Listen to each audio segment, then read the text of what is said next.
Os dois principais medicamentos utilizados por jovens no processo de emagrecimento. Uma das principais dificuldades dos jovens é ter medicamentos para emagrecer, recursos terapêuticos para emagrecer. E hoje, os médicos, certo? A gente tendo como literatura para o processo de emagrecimento, a gente encontramos dois. Por quê? No último vídeo eu falei sobre os 4 medicamentos mais utilizados para o processo de emagrecimento, como fluoxetina, sibutramina, anfepramona, mas esses medicamentos não são recomendados para jovens e adolescentes de 12 a 15, 18 anos, certo? De 12 a 20 anos. Quais são os principais medicamentos que são recomendados? Vamos entender um pouquinho? Eu sou Júlio César Teodoro, farmacêutico, nutricionista e eu tô aqui para poder falar com você quais são os principais recursos terapêuticos que a gente tem em relação à literatura, em relação a estudo com base, com estudo científico.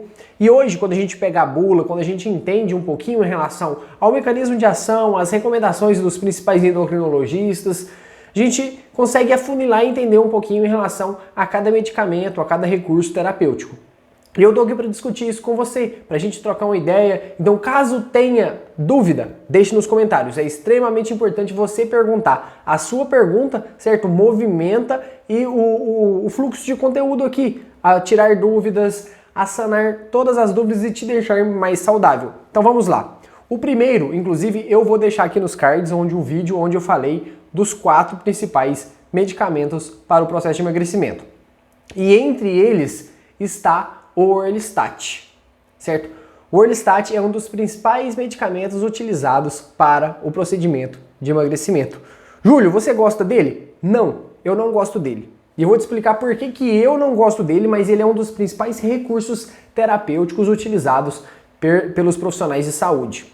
Principalmente os endocrinologistas, nutrólogos. Por quê?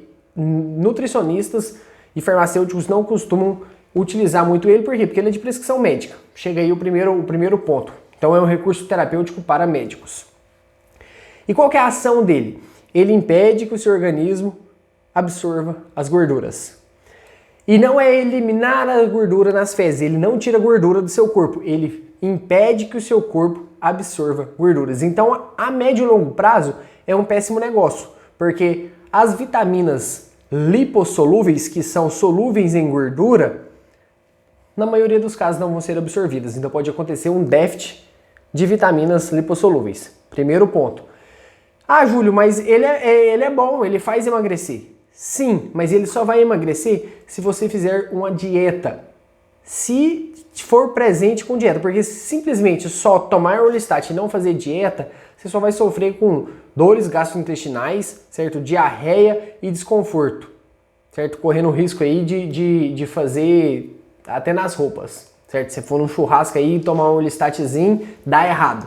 Por quê? Porque ele impede que o seu corpo absorva gordura e ele vai descer direto que nem um funilzinho. Mas é o mais utilizado para jovens. E quando a gente está falando num processo, aí eu falei sobre a minha opinião. Agora, por que ele é bastante utilizado? Vou dar a explicação um pouco mais técnica. Por quê? Porque na maioria dos casos, ele vai diminuir a ingestão de calorias totais. Como assim? Quando a gente pega jovens que está num processo de mudança, que ainda não mudou, mas está num processo de mudança, ele vai naturalmente fazer ingerir menos calorias. Por quê? A gente pega um jovem aí com a dieta máxima de 2 a 3 mil calorias e faz o uso do Orlistat, simplesmente, sem mudar a alimentação, sem mudar nada. Se ele manter o mesmo padrão dietético, a mesma rotina de alimentação e usar o Orlistat, ele vai diminuir nas calorias totais de 20 a 30%. Vai ter déficit calórico? Não sei, a gente tem que basear aí em relação ao consumo energético do corpo da pessoa. Mas vai existir uma redução na ingestão calórica. Primeiro ponto. Então por isso que ele é bastante utilizado para jovens. Segundo ponto.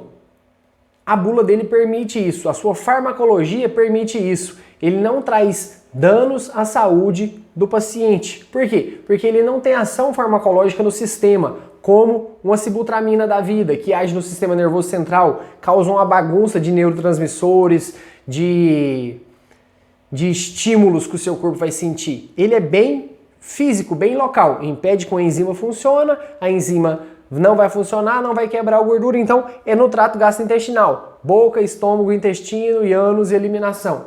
Ela é bem específica, a sua farmacologia. Não tem absorção, não passa pelo fígado, então não tem esses detalhes. Então por isso que é mais seguro estar utilizando em jovens. Aí a gente passa para o segundo medicamento. Espero ter esclarecido em relação por que o Orlistat é mais recomendado para jovens. O segundo é a liraglutida.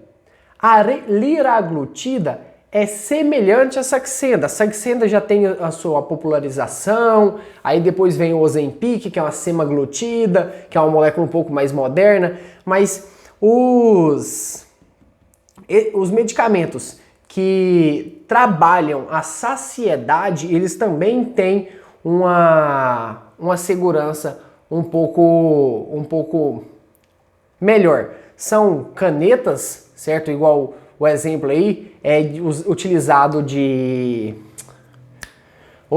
forma subcutânea, que são as injeçõezinhas, e a gente pode estar falando qual que é a classe deles. São os análogos do GLP-1. O GLP-1 são peptídeos, são frações ali, vamos falar assim, de hormônios que trabalham na saciedade. O que seria trabalham na saciedade? Dão a resposta, certo, do seu intestino, faz uma conexão lá no seu cérebro para poder falar assim, olha, essa pessoa está satisfeita. Ela ingeriu a quantidade suficiente de calorias, ingeriu uma quantidade satisfatória de alimentos. Quem tem uma bagunça fisiológica, na verdade não tem essa conexão intestino, muito cérebro, muito bem estabelecida. E os análogos do GLP-1 vêm para poder fazer essa boa conexão, intermediação de falar assim, olha, esse indivíduo está satisfeito, não precisa comer mais.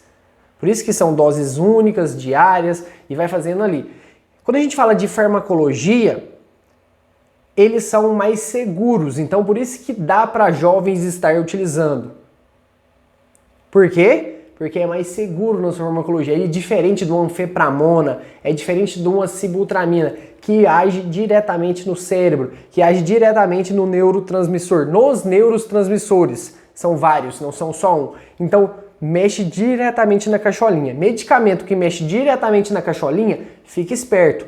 Ritalina, Venvance, anfepramona, todos esses medicamentos tem que ter cautela, tem que ter um acompanhamento mais próximo e se a gente pegar a bula, pegar a literatura, não são recomendados para adolescentes, crianças, que é o intuito desse vídeo, esclarecer as dúvidas de o que é bom para jovem estar utilizando.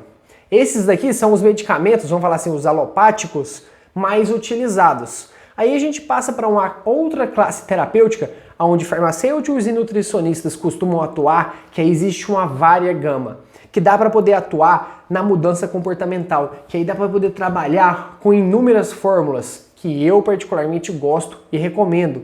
Garcinia, glucomannan, psyllium, vitaminas do complexo B, olha, inúmeras, são estratégias. Aí a gente pode utilizar os anoxígenos, como folha magra, folha negra, os estimulantes, como chá verde, chá branco, os laxativos, como cáscara sagrada, aí vai depender da estratégia, de cada profissional, de cada estilo de vida, o que a gente está querendo influenciar para ter uma mudança.